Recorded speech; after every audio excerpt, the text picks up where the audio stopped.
One. I need to put my AirPod on so I'm not disturbing anybody.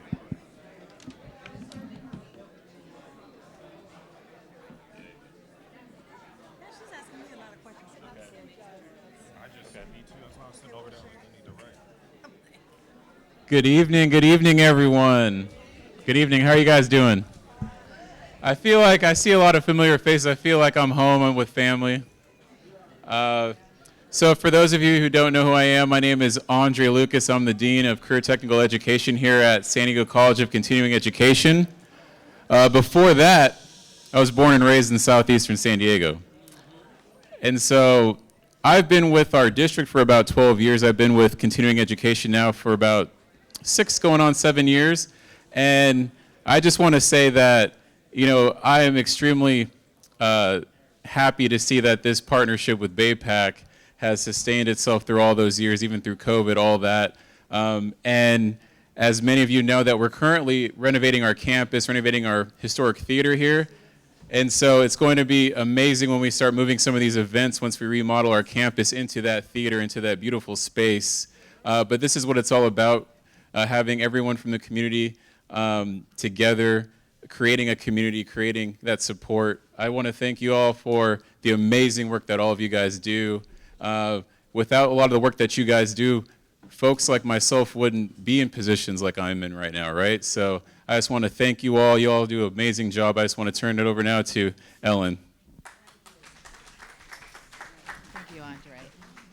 We're so proud of Andre and being here in the community. That is a great accomplishment.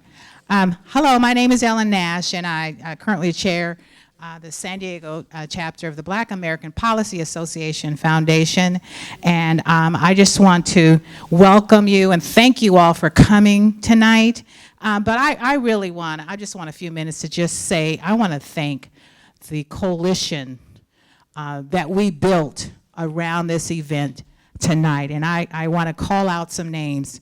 Kenya Taylor from the NAACP is here. The largest, longest civil rights organization in the country is represented here tonight. Al Abdullah and Key Hagan from the Urban League of San Diego County is here. And we have Norma Chavez Peterson from the ACLU, San Diego Foundation Imperial Counties is here. We have Barry Pollard. The Urban Collaborative Project is here as well. We have Yusef Miller from North County, drove all the way down from Escondido with Equity and Justice Coalition is here tonight. We have the Chicano Federation, I believe, is in the house tonight. We have the San Diego Organizing Project here tonight. Our own Daria Meganson, where are you at? There she is. Cookie. This is Cookie, San Diego Organizing Project here tonight. And we also have the San Diego Black Chamber of Commerce, Donna DeBerry. She couldn't be here tonight because she's planning her gala, but she sends her love and she sent her money. You can't ask for more than that. I just want to thank all the coalition members, and we're going to keep this up. We're better together than we are divided. And we're going to keep this up, and we're going to add more. You're all welcome to come, be with us. Donna, is Donna, there she is, Dr. Donna Dudley. She is the taskmaster that kept us all in a meeting every single Monday. She said, we're going to make this work. And it was Dr. Donna Dudley. We love you, Donna, for keeping us on task. And we want to thank everyone for being here. I'm not going to take a lot of time because I want y'all to finish eating, but we're going to get into some real issues tonight. And I'm going to introduce you to none other than the best moderator that you could ever find in this country, Cheryl Phelps. Let's give her a hand. Cheryl Phelps, my homegirl.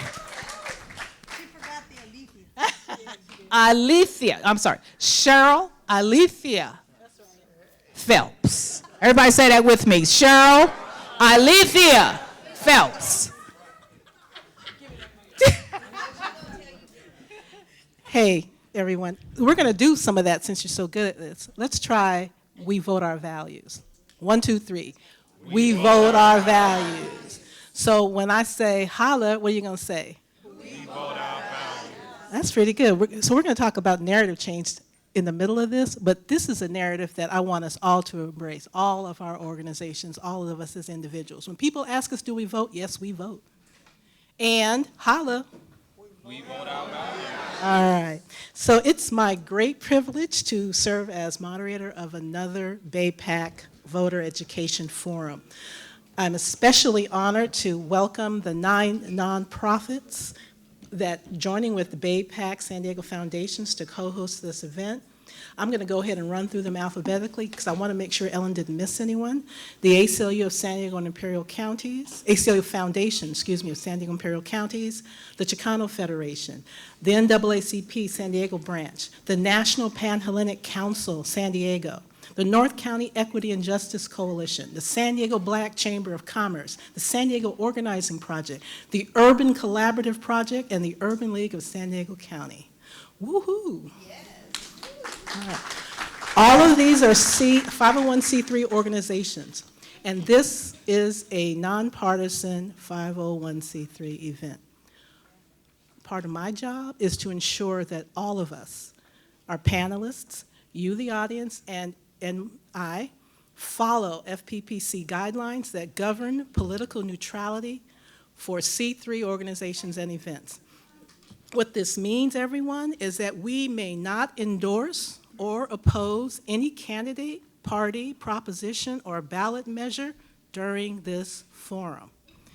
Education forum. Not persuasion. We'll talk about when there'll be opportunities to learn where people's values are and how they can express them in your voting. But right now, we're getting information on what our state propositions are and pros and cons in terms of if you vote yes and if you vote no.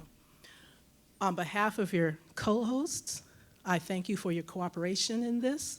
You are helping us protect the 501c3 status of all the 9 organizations. So it's very important that we appreciate this, that if you're asking a question that kind of leans to the partisan, if I interrupt you, it's only because we have to make sure that we follow these guidelines. Get it? Yeah, okay.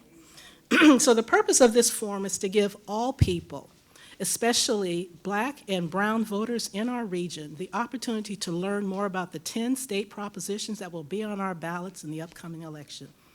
And also to determine for ourselves how these measures align with our individuals and shared values or not. Because, holla. We vote our values. Exactly. So our second purpose, that's our first purpose. Our second purpose was to create this meaningful space for you to get engaged in mobilizing people of color to vote our values all the way up and down the ballot, and to stay engaged after Election Day. Our panelists, I will take them in order to my right here. Dr. Kadri Webb, Senior Pastor, St. John Missionary Baptist Church, and Chair of the Board of the San Diego Organizing Project. To his right, Norma Chavez Peterson, Executive Director of the ACLU Foundation of San Diego and Imperial Counties. To her right, Doug Oden, Esquire, Partner, Oden and Green, Past President of the NAACP San Diego Branch. And to his right, Lechala Wilson Esquire. Has her own firm, Lechala Wilson, right? Law offices, excuse me. And also a past president of the NAACP San Diego branch. So, for some context.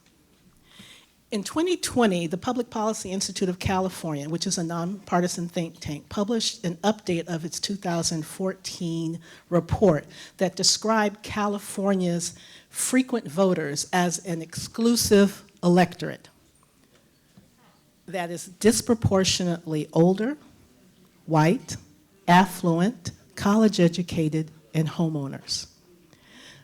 Today's voting population, they did another snapshot, 2020, and they discovered that it's more racially diverse. Our electorate, our voting population is more racially diverse than 10 years ago, but it's still exclusive in that it tends to be older, wealthier, less diverse than the overall population, which is mostly younger, browner, less affluent, renters, and less frequent voters. And why this is important, everyone, well, one last thing. The report also found that the policy preferences of our frequent voters are not necessarily aligned with the broad economic and political interests of large segments of our society, and not necessarily with the interests of people who aren't registered to vote or who aren't voting regularly. And this is important because California voters make a lot of major public policy decisions through statewide ballot initiatives. They're called propositions. All right, Lechala. Please describe how a state proposition makes it to the ballot. And let me throw another thing in there I'd like you to weave into your comment. In what ways does the cost and challenge of qualifying a proposition for the ballot reinforce disparity in access to the political process? Okay, so can you hear me? Yes. Testing? We're sending one down for you. Okay, here you go, sir.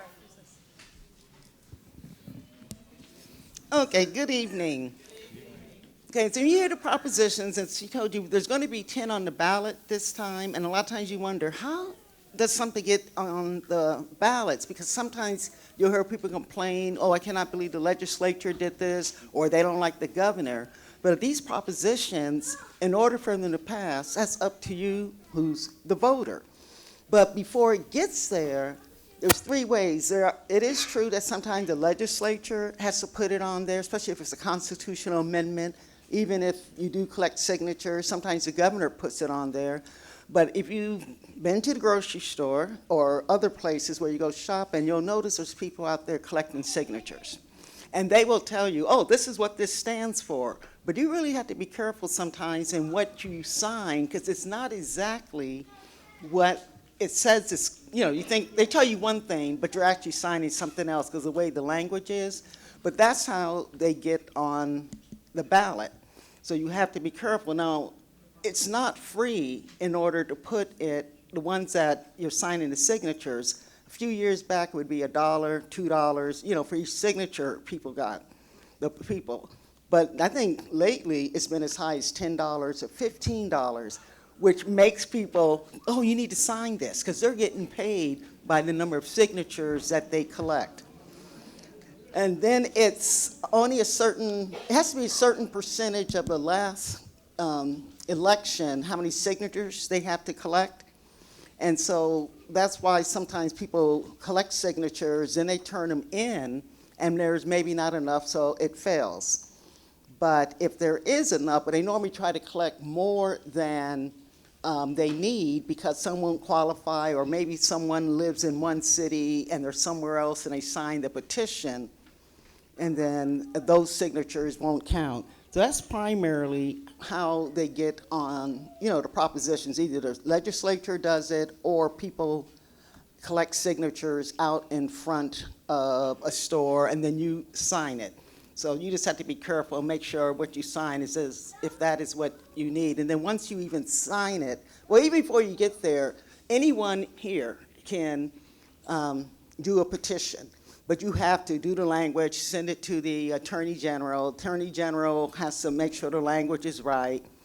And then you collect the signatures. Then it goes to, the voter people to make sure, register voters, to make sure there's enough signatures and that qualify. And then it goes to the Secretary of State. And then one last point, even if it does qualify for the ballot and it passes, it still can be challenged. I know sometimes people say, wait, we already passed that, how come they'll return? Because sometimes it's unconstitutional. And you can't challenge it for being unconstitutional until it passes. Thank you. Pass that to Doug. Okay. Thank you, Doug. So can you give us I want to talk a little bit about proposition politics, how things end up on the ballot because that's where they're likely to either pass or fail because of the attention or unattention of certain parts of the electorate.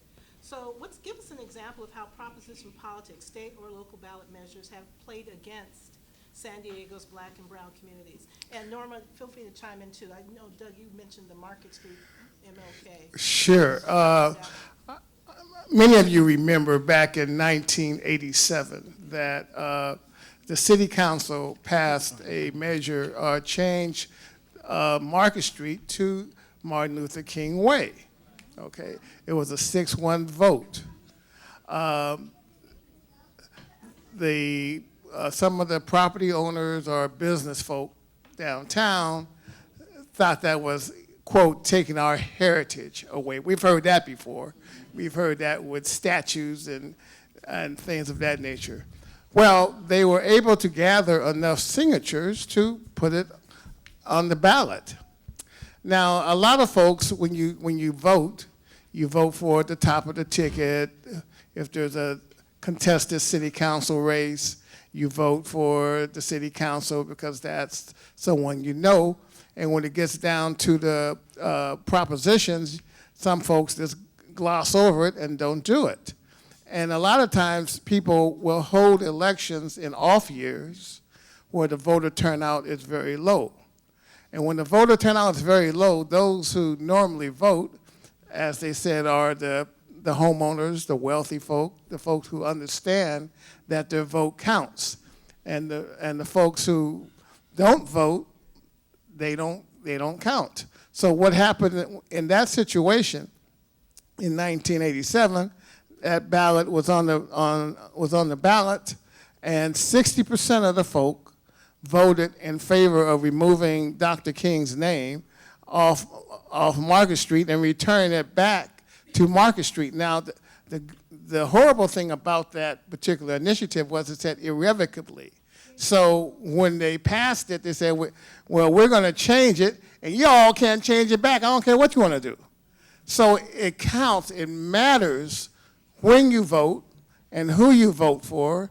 And if you don't vote, your vote doesn't count, and those who do vote get what they want. So that's a prime example of if you don't look down all the ballots and be politically educated and know what's going on, things will go against you. In that case, the African American community and those who wanted to honor Dr. King was slapped in the face because, and as we know now, if you look at Market Street is one of the most well-developed streets in San Diego with condos, and I think folks knew that before they voted too. All right. Thank you. Should I? Absolutely. Let's talk about Barrio Logan. Yeah, I wanted to actually, Doug triggered something for me. When I think about the importance of ballot measures, I think about my own political awakening. And that was, in 1994, some of you might not remember it because you're too young, but the state of California passed Prop 187.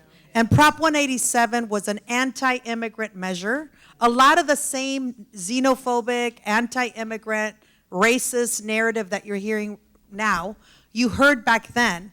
And it was basically going to not only criminalize undocumented folks, but if there was a good Samaritan in our community, they would get, that was helping immigrants, they would get criminalized too. And it was denying access to undocumented immigrants to have access to education, to health care, to housing. I had just graduated high school. I had been previously undocumented. So it was a ballot measure that directly impacted me and my family, and that is part of how I began to get politically engaged civically, because I wanted to do all I could in my community to make sure we voted against Prop 187. So that's a state measure, right? Yes, so we gotta vote our values, get ourselves informed. But I wanted to talk about a very specific local measure, to Doug's point, that sometimes we're like, You know, we believe the hype of just the big races and don't pay attention to the detail. Now, I want to talk about Barrio Logan. How many of you have been to Barrio Logan or Chicano Park? All right? Nice community, right? A historic place. Well, Barrio Logan had not updated its community plan in, I think, over 30 years. If environmental health coalitions here, they're more experts than me. But basically, the community worked for years with the city to do a community plan for that area to update the zoning so that you wouldn't have toxic industry next to families and children, right? Common sense. Something that has already happened in places like La Jolla or other places, right? But this community had been organizing and working towards that. And guess what? They did all that work. They passed it by the city council. And then guess what happened? Special interests, right? The shipyards and corporations and people that have a lot of money interest in Barrio Logan put a ballot measure on the ballot in the city of San Diego. I don't remember, I think it was Prop C, and I forget the year. But they collected signatures, they paid a lot of people, Citywide. and they paid people to collect signatures, and guess what happened? That got on the ballot, and so now people from La Jolla, people from other parts of San Diego were voting about what should happen to the future of Barrio Logan. So I just want to use that as an example of the fact that all these ballot measures, even though they might seem daunting or whatever, it matters because it will have an impact in our neighborhoods. And I wanted to talk about that example of the fact that something that the community had done, special interests used the ballot measure system to referendize it, and all of a sudden you had parts north of 8 voting on what should happen in Barrio Logan. Again, a testament to why we should be engaged, be organized, be informed, and vote.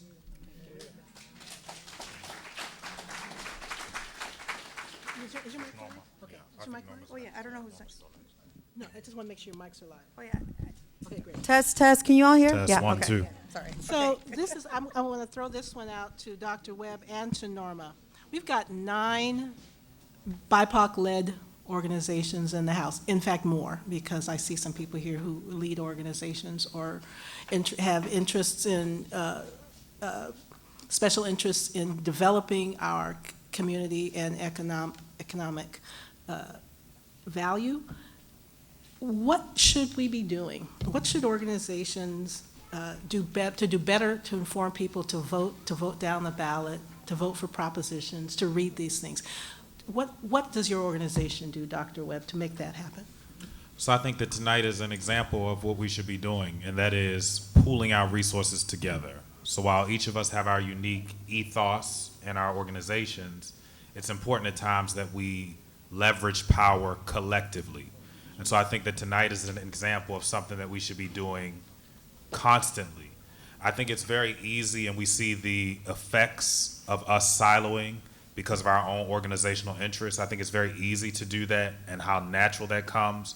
But we see the consequences that elections have and that these various measures that are voted up or down have. And so I think that it has to become natural to us to continue to partner and make sure that we are informing people with the proper information so that you can do exactly what Cheryl just said. Can I say holla? Holla. Holla. That's right. Because even though we have individual ethoses that we have our uniquenesses about how we do things, we do have a shared ethos that brings us here together today. So I think it's about coming together. I think it's about putting ego aside at times. Let me just name the elephant in the room. My organization is bigger than yours. I want the press time. I want the supervisor to know my name. We need to name that, even as people who are in the same ethnic community, right? We need to name that. Those are very real things, but the consequences are too great. The times are too dire for us to not come together. So I think we owe ourselves a round of applause because we have done that tonight. I just want to say preach, Pastor. We'll be here all night. No, I'm joking.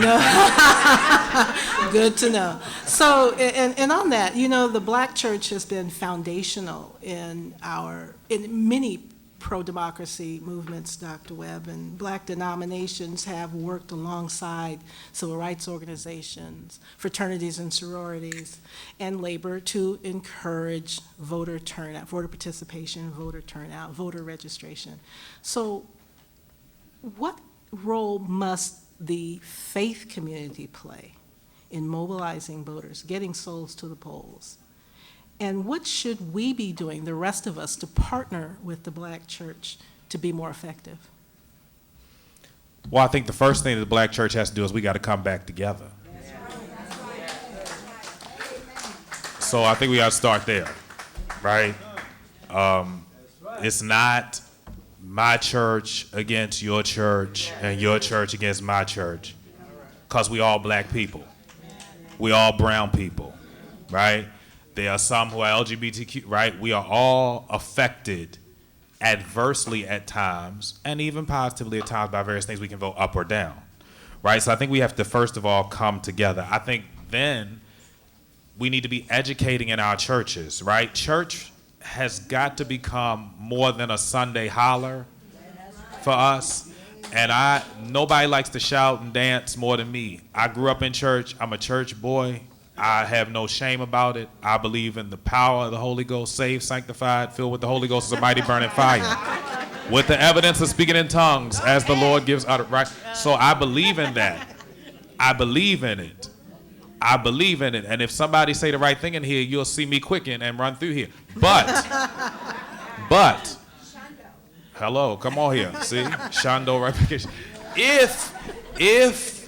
If we are going to be empowered beyond that moment, and we're going to really impact lives, we have to realize that our running, our dancing, our shouting does not equate to what Fyodor Dostoevsky calls praying with our feet. So in order to equip people to pray with their feet, we got to educate them. So I think that's what we're trying to do tonight. What are we doing throughout the week, right? I also think that we have to speak to what matters to our people. And I think that even in our church, we have to realize that just because we might be ethnically, what appears to be ethnically homogenous, or have, groups that we assume are the same, they're not the same. So we have to figure out what matters to people. And then I think we have to build relationships. We talk about this in SDOP all the time. The organizers come and build relationships because in the faith tradition I was raised in, it's all about trust, right? We build relationships, and that allows me to organize with you and to partner with you and to know that you have my best interests and the interests of the community and the greater community at heart. Help me to build a better life. And then the final thing I would say about this, and I might get in trouble for saying this, but I don't think I will. As it relates to black church, black people, y'all got to go back to church. So we're having these conversations, and folk are in here and they're saying amen, and you ain't been to church to support your ministry or your leadership, but the first one to have a criticism about what the church is or isn't doing. And it's just us as family tonight, so we can go ahead and be real and lay that on the table. I'm not trying to proselytize anybody, but if the church is gonna empower people, we need you there so we can empower you. Okay. Right? Okay. I think you should give the address of your church. 1524 Lemon Street, out up north. If you want more, yeah. Okay. Holla. Holla. Holla. We vote our values. Learn how, get rooted in those values. So the forum's theme is we vote our values. That's also SDOP's tagline. The ACLU's tagline, it's somewhat similar. It's vote your values. And so it gives us great energy to talk about values in this work. And so just to make sure that we're all on the same page, we're going to start at the far end with Lechala, and then come to as a matter of fact, I'll bring you into it, Ellen. And here's the question. And you guys know I love these kinds of questions. Yes, no, or I don't know if you don't have an opinion to offer. Here's the question. Lechala, Doug, Norma, Dr. Webb, and Ellen. Can we change the narrative that voting doesn't matter, which is prevalent in many communities of color? Especially, this is a yes, no, I don't know. So that's it. Let me get the question out. Yes, no, I don't know. Can we change the narrative that voting doesn't matter, which is prevalent in many communities of color, especially among people disillusioned with our electoral process and political culture? Yes, no, I don't know, LaChala. Yes. Doug. Yes. Norma. C. Dr. Webb. Yes. Ellen. Yes. Everybody. Yes. Because, holla. We vote our values. All right, let's get into the propositions. The way we're going to do this, everyone, is we're going to go through all 10s, go through all 10 numerically. Doug and LaChala will, actually LaChala and Doug will alternate. And each one of them will take one. They'll tell you what it means if it's a yes vote. They'll tell you what it means if it's a no vote. And then on a few of them, we're going to bring in Dr. Webb and Norma to talk a little bit about why a particular proposition has a particular impact on people of color and what mobilization is going on around those challenges. Okay, ready? Prop 2. Prop 2, LaChala, Okay. tell us about that. Prop 2 authorizes bonds for public school and community colleges, facilities. This is a legislative statute, which means they put it on the ballot. And what it allows is for the state to borrow $10 billion. And the way it's going to be broken down is $8.5 billion will go for K through 12 schools, and $1.5 billion will go to community colleges for construction and moderation. And where the money comes from, the source, is it's going to be a general tax revenue. And people who are for it are saying that schools need to be fixed. And those who are, against it are saying that it would increase debt, it would also increase property taxes. And they're borrowing the money, because remember, they're borrowing money for a bond. So if you borrow money, you have to pay it back. And it looks like it's going to be the taxpayers that are going to have to pay it back. And that's sometimes what you have to look at. A lot of these propositions, you have to follow the money. You have to look at who stands to gain, who stands to lose. And then sometimes that helps you make your decision. Now, some people are concerned that, wait, part of our revenue, 40% already goes to schools, so why do they need more money? And the schools, some of them are falling apart. I don't know if you read in the paper, some say, no, the roofs are about ready to cave in. So that's essentially what you have to decide is whether you want to borrow more money to fix the schools, if you have kids, grandkids, or even if you don't, do you want kids to be able to learn in a safe environment, or are you going to say, no, we're not going to spend any more money? Thank you. Prop 3. I don't know if my mic is working. I think they can just talk into it. Let's see if it, all right, that's better, right? Y'all can hear me? Yes. Good, all right. Prop 3 is a constitutional right to marriage initiative placed on by the legislature. As you know, the federal law currently says that a man and a woman are of either sex can marry each other. That was a Supreme Court decision that for a number of years, many states said that marriage was defined as a marriage between a man and a woman. But since the law has changed, California, they put this ballot measure on the ballot to clarify that, to understand that, to amend the Constitution to indicate that that marriage can be regardless of sex or race. So that's the purpose of the Constitution. That is the current law of the land, but they want to amend the old Constitution, which had only marriage between a man and a woman. Those who oppose the measure indicate that their argument is that somehow it opens the door to all types of marriages, incest or things of that nature, polygamy, but that is not the language in the Constitution that says race or gender, not how many folk you can marry. You know, if you want to marry a lot of folks, move to Utah. You know, but you know, but you can't do that. You can't do that in Cali. Okay. You can't. You know, incest is still against the law, most places. Okay. So that's basically what Proposition 3 is all about. It's a pretty simple measure. It just codifies the law and makes it what is basically the law of the land to be enshrined in our state constitution. Thank you, Doug. Norma, I want to use this to pivot to a broader issue around voter mobilization. Certainly, this measure would be applicable in that. So how can we ensure our voter mobilization efforts are inclusive of diversity within communities of color? That would include LGBTQ plus people, immigrants, youth. How can we be more inclusive when we do our voter mobilization? I mean, I'll just say, if we're going to do any voter mobilization in our community is diverse. Our community includes, our families include members of the LGBT community. Some of our families include immigrants. There are Black immigrants too, right? From Black Afro-Latinos. There's all immigrants, you know, LGBT identities, all that, they are a part of us. And so I think if we're going to do any type of inclusive voter mobilization, voter education, voter engagement, then let's, you know,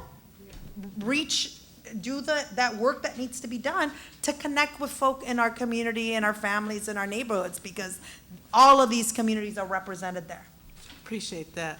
Thank you. LaChala, Prop 4. Okay, this is another, what they want the state to borrow money. This time it's also $10 billion, but this is for safe drinking water, wildfire prevention, protecting communities and natural lands from climate risks, and it is again put on by the legislature.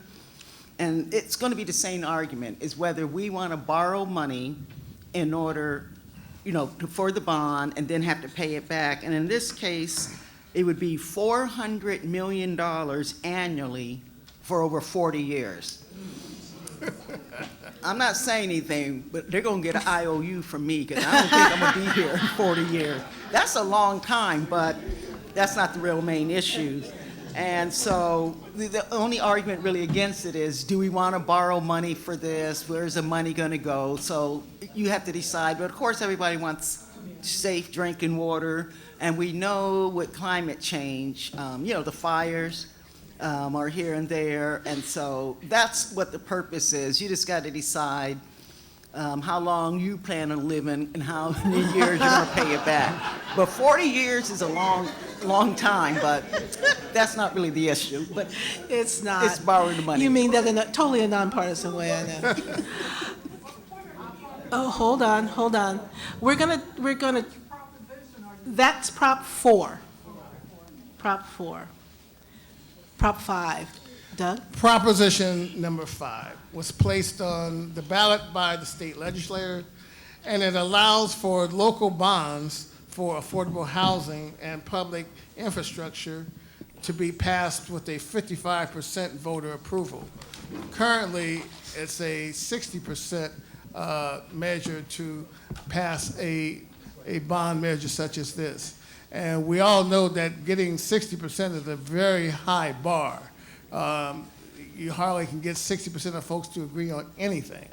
So to lower it to 55, which is when you get 55% of the vote, most folks call that a landslide if you get 55% of the vote in a very contested election. Now, let me speak a little bit about what a bond is, because a lot of folks don't understand what bonds are. It's like when you buy a house, most folks don't pay cash. You take out a mortgage, and the mortgage is 30 years long.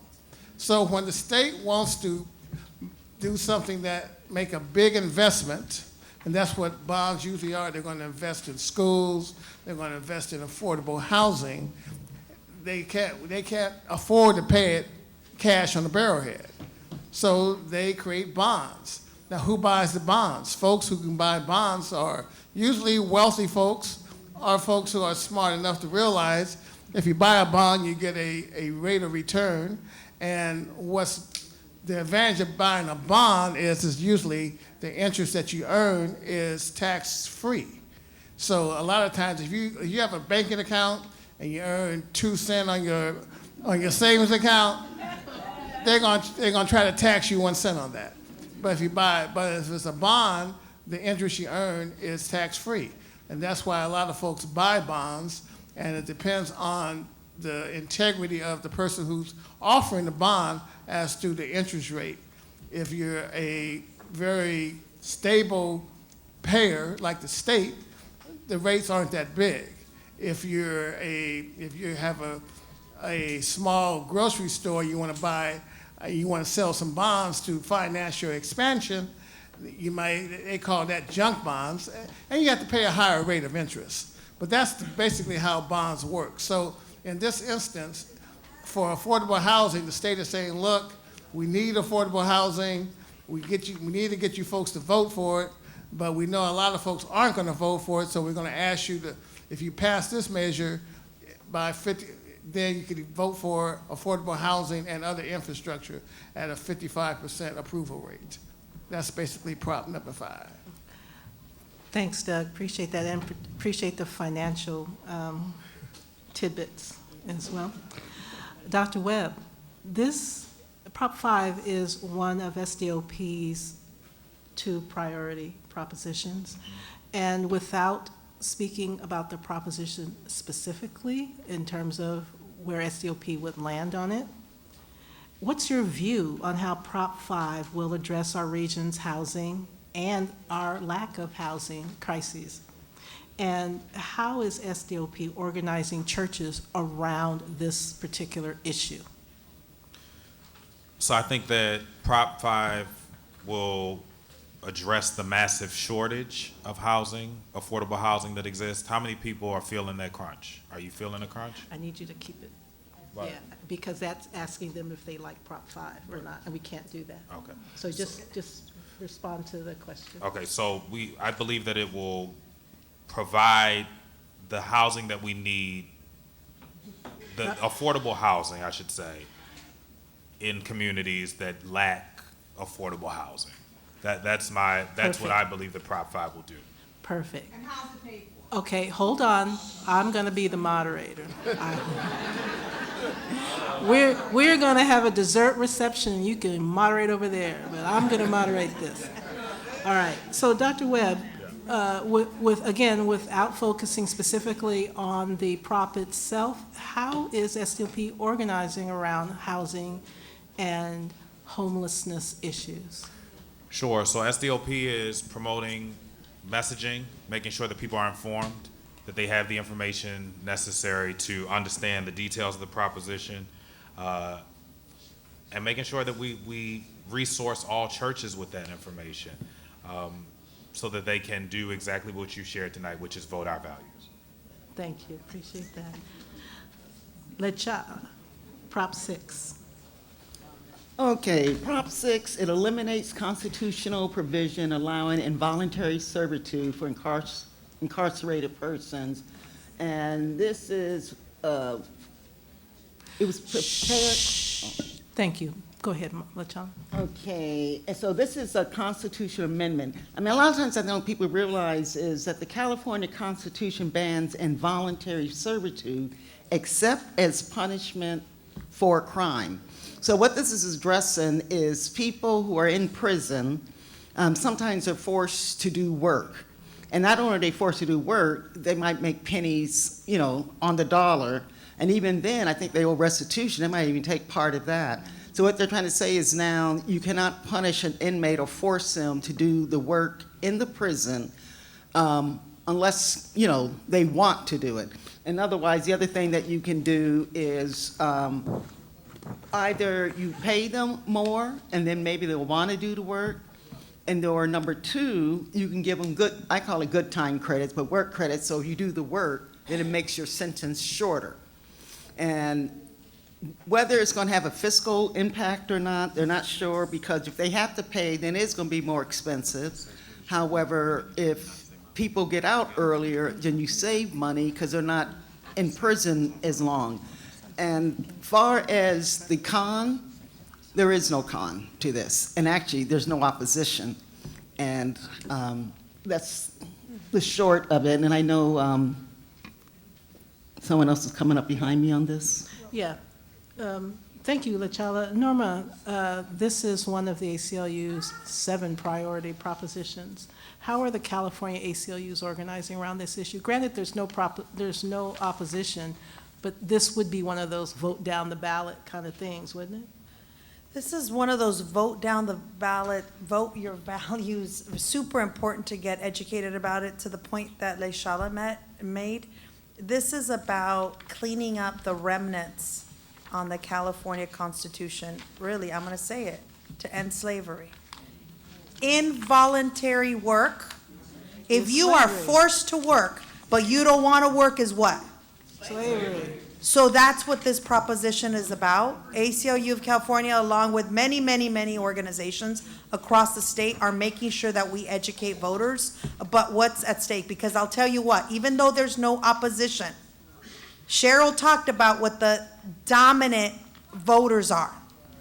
Wealthy, white, homeowners, right? And many of them don't have children, grandchildren, cousins, uncles that have been impacted by the carceral system. And so it's going to be up to our communities to educate ourselves and to make sure we vote our values on this and end what needs to be, what should have been, never happened. Thank you. You can't say that. Oh, sorry. Now, if we're going to have a standard, we're going to apply across this table. All right. Prop Cheryl, 32, Doug. let me just say also, if y'all get a chance, read the 13th Amendment to the United States Constitution, because the United States Constitution says that Voluntary servitude. that slavery is abolished except for those who are in Yeah. prison too. So yeah, so it's not just Okay. okay. All right. That was just a now Before you move on, Doug, one of the things that's going to be a challenge is because we holla, it's really hard to talk about things that are an insult to our values without actually saying this is an insult to our values. I'm going to read what my challenge is and recognize I understand, and here we go. My challenge is to make sure that we do not endorse or oppose any candidate, party, proposition. So we can't up here say, this is how you should vote on this, or even this is how I vote on this. But we can certainly talk about how propositions will impact our community and whether our community's values are, whether a proposition is aligned. I'm not certain exactly where that line is in terms of how we talk about it. So it's kind of my responsibility here to say, not quite like that. So it's a challenge to have a C3 convening. There is a C4 convening that we'll be having a little later in early October, but this one we really need to try to take information in. And for those of us up here, it's really difficult not to say, now you all know how you should be looking about this, but we're just gonna have to really try hard. Prop 32, Doug. Proposition 32, y'all. It was put on the ballot by petitioners. What Ms. Wilson was talking about in terms of people sitting outside Walmart and they gathered enough petitions to put it on the ballot. It raises the minimum wage. It raises the minimum wage as follows. For employers with 26 or more employees, it raises it from, I think it's $16.50 to $17 immediately. And on January 1st, on New Year's Day, 2025, $18 an hour.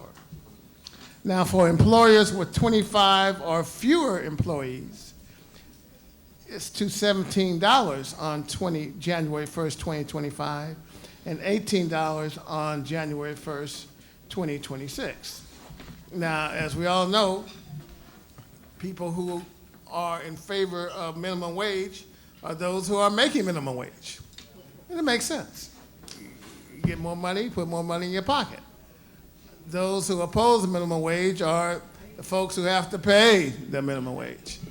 And they say, look, you know, I either have to raise my prices, charge more to offset paying my employees more, or I have to cut their hours so that I don't suffer from being paying more for their services. So that's always the argument in terms of minimum wage.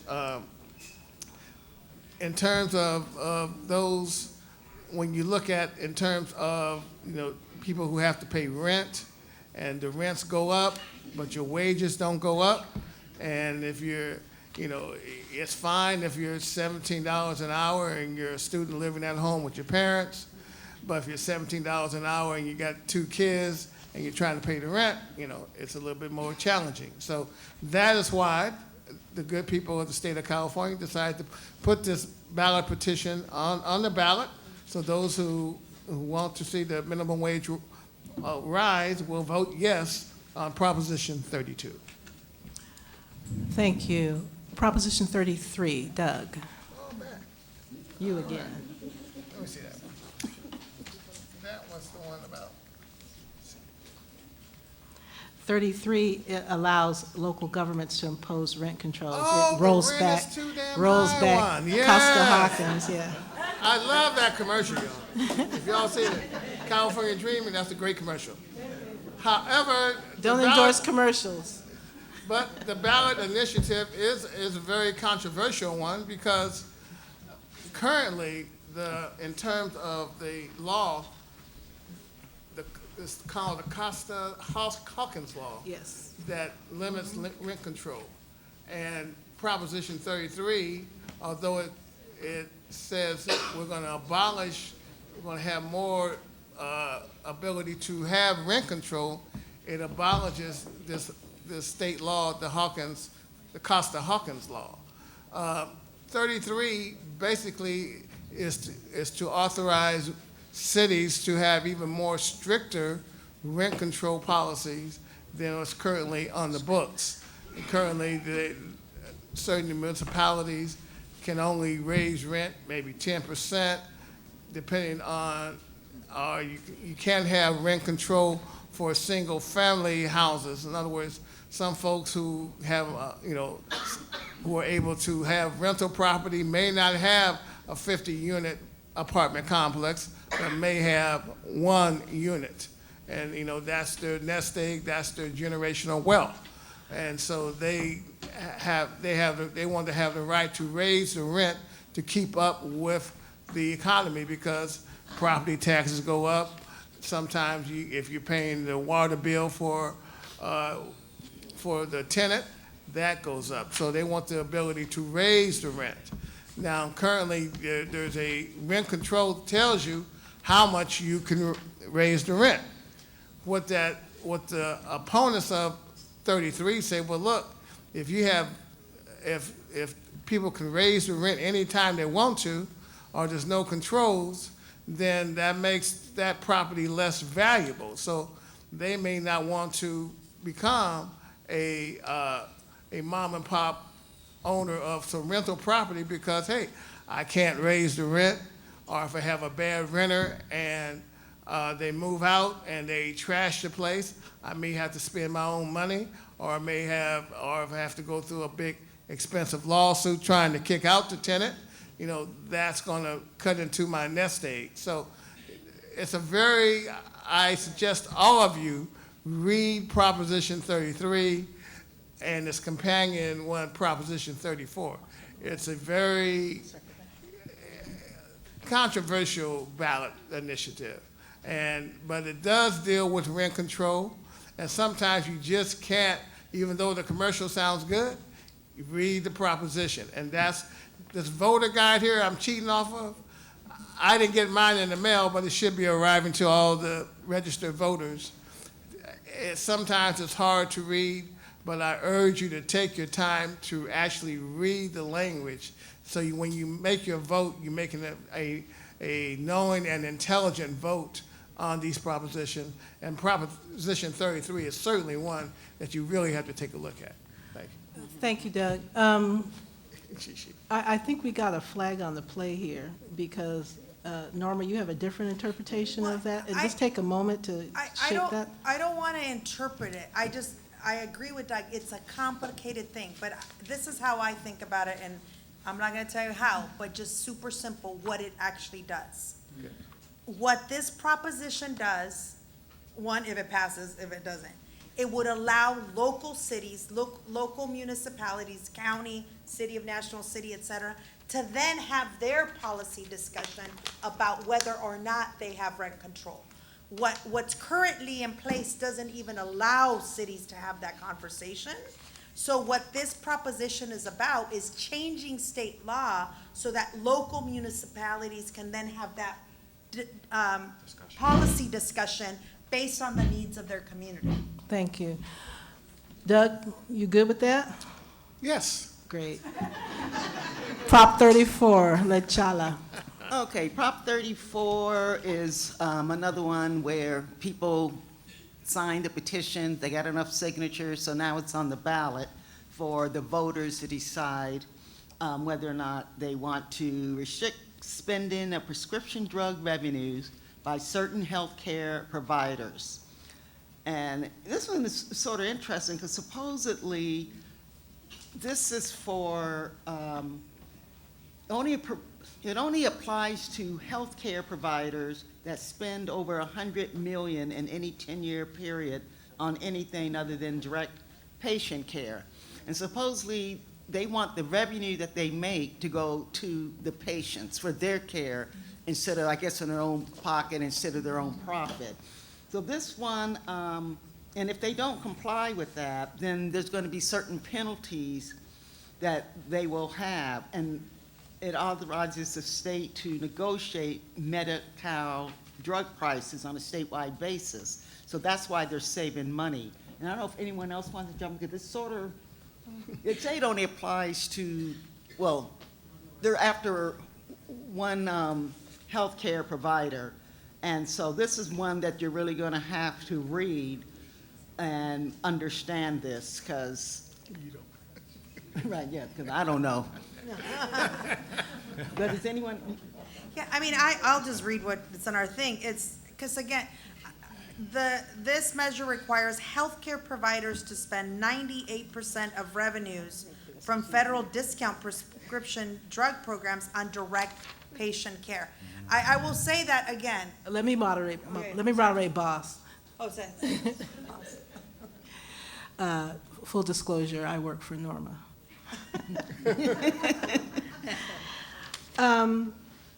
Yes, so this requires certain providers to use prescription drug revenues for patients, and it is considered to be targeting one particular healthcare provider to try to dismantle that particular healthcare provider.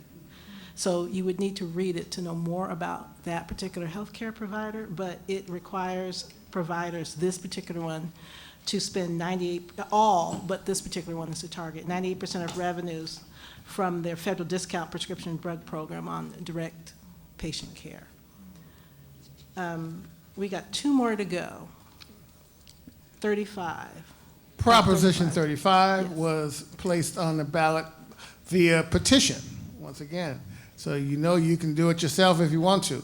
Proposition 35 provides for the permanent funding of Medicare health care services. Basically what happens is institutions such as Kaiser, who also have their own private insurance, but they also have Medi-Cal. So they have to pay a tax to receive some of the benefits that they get from the government. And this particular proposition is designed to make that tax permanent. It will help ensure health care for those who use Medi-Cal services, and there hasn't been any organized opposition to it. I think what happens is that they usually go from year to year to authorize this tax. And so that rather than having the legislature bring it up every year, they're saying if you pass this proposition, we're going to make this tax permanent. So that's the basic summary. There's really no fiscal impact as to us folks out here in the general public. It's a tax that's put on to the big, large healthcare providers. Thank you. Before we do this last one, which is Prop 36, I'm going to ask Norma to revisit the subject of proposition politics. And because Prop 36 affects a proposition that was already passed into law, Prop 47. So Norma, can you talk a bit about the history of how we coalesced to Yes. pass Prop 47 before we talk about Prop 36? Sure, and I know SCOP, ACLU, BAPAC, many organizations, I think it was in 2014, did Yes. a lot of work to pass Proposition 47. And really, the intent of Proposition 47 was years and years of work statewide to push back, to roll back mass incarceration of mostly black and brown males in the state, and really to shift the paradigm, the power structure of our public dollars going more to restorative justice, to rehabilitation, to treatment, to, right? Yeah. Grace and mercy and all those values that we care about, than just the carceral system, and relying on the carceral system to deal with folks that might be dealing with substance use issues, et cetera, et cetera. And most importantly, and I remember clearly, and I'm getting chills, because I remember that we worked on that because we wanted folks that were coming back home to our communities after incarceration to have the support services. I'm getting chilled because I know how hard we worked to pass that, because we wanted to make sure that if someone came out with a felony, that we were able to, because it was a low level, they made a mistake, it was a low level offense, not, whatever, I don't remember the details, I know there's some public defenders in the room that know to change those from a felony to a misdemeanor. And just that change gave that person an opportunity to access housing and access more education, et cetera, et cetera. So I remember we did it at Second Chance. We did a series of Prop 47 once we passed it, clinics for folks to change their records from felonies to misdemeanors, again, to create that opportunity. So it was years and years of work to continue to do the work that we need to do to end mass incarceration and really create a community that takes care of our folks, right? That's what we did in 2014. And what Prop 36 is. Not yet. Chala, former public defender, tell us about Prop 36. Okay, Prop 36 allows felony charges and increases sentences for certain drug and theft crimes. And it's another one that the voters signed. Now, before you get to 47, we need to go back to 1994, and that's when the Three Strikes Law passed. You had Governor Wilson put it in March, and then the voters approved it in November. So that's where it started with the mass incarceration, and because I was a public defender for 24 years, and I remember it started in 94, and people, your third strike, it didn't matter whether it was serious or violent, you got 25 to life. I remember having clients look at me and say, "You mean I can go to life 25 for this little bit of crack?" I said, "Yes." They go, "Well, you must be smoking crack." So they would get mad at me because they just couldn't believe that was the law. And it really got ridiculous, and people didn't really care because it was brown or black people going to prison. It was because once they realized how much it costs to put someone in prison, and it was coming out of their pocket, then they got smart, and that's how I think 47 was finally able to be passed. Because I know at one time, I think it was something like $70,000 a year to incarcerate someone, and maybe to get an education, it was 20,000. Now, where would you rather do? Educate someone or incarcerate them? So when people speak with, their dollars, then they see things differently. So now we have to go forward now, as everyone has seen on the news, people are upset with the thefts. Okay, Oh, all right, so neither endorse or oppose, right? Just report. I'm just Okay. saying how we, Okay, I'm cool. right, Just wanna got make sure that you're to cool. 47 because people were seeing that, we got these thefts, people are walking out of stores, they're getting arrested. You hear about the smash and grab, and then the police weren't arresting people because now these were misdemeanors and not felonies. Because before we had what was called petty theft with 2 priors. Then the third one became a felony, and that's 16, 2 or 3 years, where before it was a misdemeanor, 6 months in jail, and then the amount of petty theft was 400 and under. Now they want to, and now under Prop 47, it went up to 950. And actually, that's lower than a lot of other states, because theirs are even higher than that. So that's how you got here. So they want to change it now so that if you, certain misdemeanors or thefts, I think by the third one, they're not calling it petty with 2 priors, but the third one, it can be a felony now, and they can send you to prison, where before they didn't. And I think they want to aggregate the amount. So if you have 10 different petty thefts and the amount's over 950, then it's going to be a felony. And certain drug offenses, if you get them, they're going to give you a choice. It's sort of like a carrot and a stick. You go get help, then you don't have to, go to jail, go to prison. If you don't, then you can. Thank you. And now. Oh, so if you vote yes, then you're going to get the new charge. If you vote no, then Prop 47 stays in place. Thank you, LaChala. Dr. Webb, this is your other, SDOP's other priority issue. It's the ACLU, San Diego Imperial County, all of the ACLUs in our state, in fact, have flagged it as a priority proposition as well.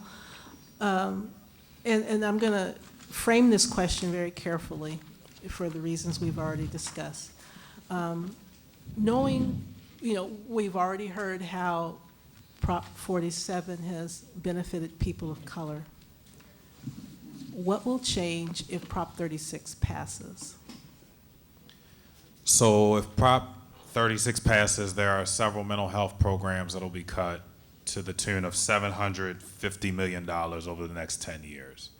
There'll be less available treatment for people who have mental health issues or who are in need of mental health rehabilitation.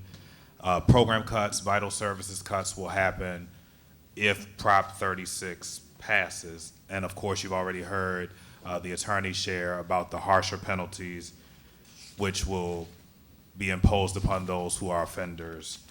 But the price tag of that, if it passes, we also have a price tag of $26 billion to fund that proposition as well. Thank you. That's excellent. Sobering. Panelists, thank you for your time and your insightful participation.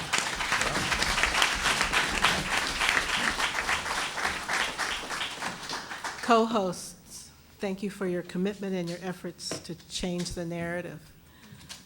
Holla. We vote, and we vote our values.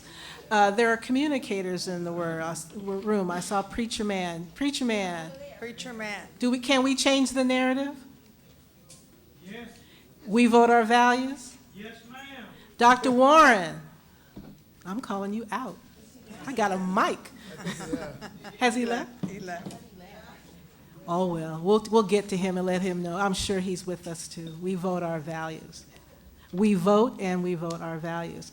Thank you, audience, for your careful attention in this C3 Voter Education Forum. Thank you in advance for voting in this critical election and for voting your values all the way down the ballot. Please join the San Diego Organizing Project on October 8th for a 501c4 convening where support or opposition of specific propositions and other ballot measures will be discussed. You will then already have your sample ballots, show up, quiz, ask the questions of the experts who will be there, and get some answers. I now turn the program back over to BayPAC San Diego President Ellen Nash for announcements and closing remarks, after which we'll enjoy dessert and some more fellowship and some more C3 conversation. Thank you, Ellen. Thank you, Cheryl. Let's give Cheryl Phelps, Alethea Phelps, and these wonderful panelists. Yes. Let's stand and applaud. They deserve a standing ovation. Expertise in the room. And I'm not going to hold you any longer, but I just wanted to go over the deadlines. And we have the handout over here at the voter registration booth. September 26th, you'll get your voter information pamphlet. Start going out to registered voters. October 5th, ballots begin to go out to registered voters. October 7th, early voting begins at the registrar's office. October 8th, official ballot drop boxes open. October 21st, voter registration deadline. Somebody say deadline. Deadline. Oh, God, today. October 22nd, if you miss the voter registration deadline, you can still conditionally register and vote. October 26th, select vote registration centers will be open. November 2nd, all vote centers are open daily from 8 to 5 through November 4th. November 5th, last day to vote. November 5th, last day to vote. And December 5th, the deadline to certify the election. Vote your holla! Holla!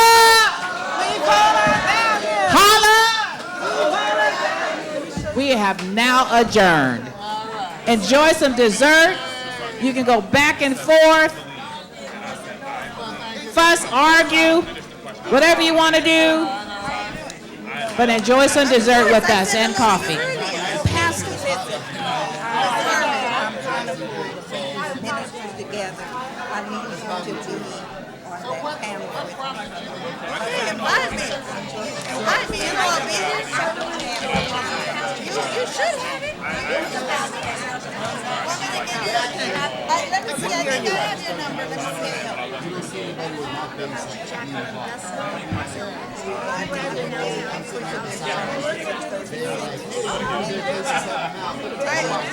You know what? I thought I had your number. But want me to write you my number? Okay, well, let me text you. Give me your number and I'll text you. Okay. What's your number? I was telling Alice, I remember CC all the time. I said, I go to your place up there. You know who just called me the other day? Derek White. He's at Mason College. You know that? He's a counselor. You just because when I first met you, Derek, like 25 years ago, at Mesa, and he's the lead counselor. How did I do?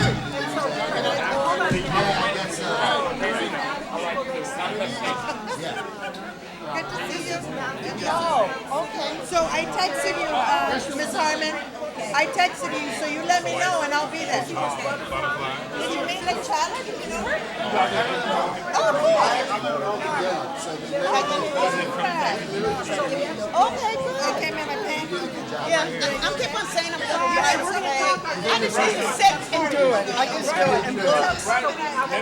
On the earring and I'm passing it. Okay. Trying to get politics going. Thank you. I was like, Always give me yeah, hey, well, I'm glad you're here. Everybody come look at our office. I was going to say, 10 years now. Well, I'm not I'm not hustling. So, they're really fans. I do a little bit of labor employment, but also, I'm doing some arbitration with FINRA, and then, what else? I do PI, you know, depends on what it is, you know. I don't do family law. Yeah, that's all. We'll start like a, oh, exactly. Yeah, no, that's what it is. But people don't know. Okay, turn this cash out or, you want to be, all right, nice seeing you.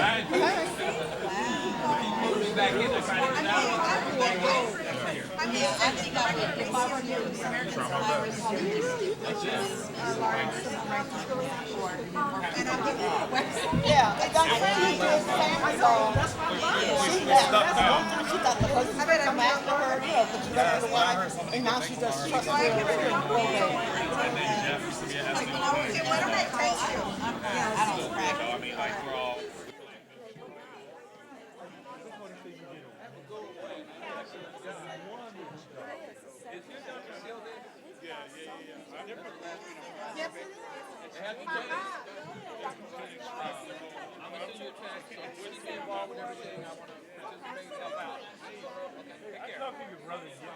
Did you give him his question?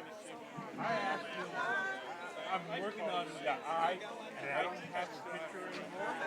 So I said, oh, you want a picture? I'll send you a picture. No. I'll need a picture.